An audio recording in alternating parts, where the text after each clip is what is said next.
Police सूत्रांकडून मिळालेल्या माहितीनुसार दिनांक 11/9/2024 रोजी गुप्त बातमीदार यांच्या मार्फत बातमी मिळाली की सोनू विश्वास वडवी व सुरेश रमेश गावित राहणारे सावरट यांनी संगनमत करून विदेशी दारू व बियर ही गुजरात राज्यात चोरटी विक्री करण्याच्या उद्देशाने नवापूर तालुक्यातील पांगरण शिवारातील गट क्रमांक 89-1 क्रमांक येथील संकेती उर्फ सखुबाई रमेश गावित यांच्या मालकीच्या शेतातील झोपडीत मोठ्या प्रमाणात बेकायदेशीर साठवणूक केली आहे अशी खात्रीशीर बातमी मिळाली होती। त्या अनुषंगाने नवापूर पोलीस ठाणे येथील पोलीस पथकाने दिनांक 10/9/2024 रोजी सकाळी 10 वाजेच्या सुमारास नवापूर तालुक्यातील पांगरण शिवारातील गट क्रमांक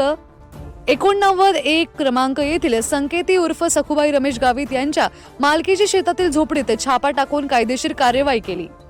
त्या सुमारे 1,22,445 रुपये किमतीचा विदेशी दारू व बियर असा मुद्देमाल हा मिळून आल्याने सदरचा मुद्देमाल हा गुन्ह्याचे तपास कामी 2 पंचाचे समक्ष जागेत जप्त करण्यात आलेला आहे। या प्रकरणी नवापूर पोलीस ठाणे येथे गुन्हा दाखल करण्यात आला आहे।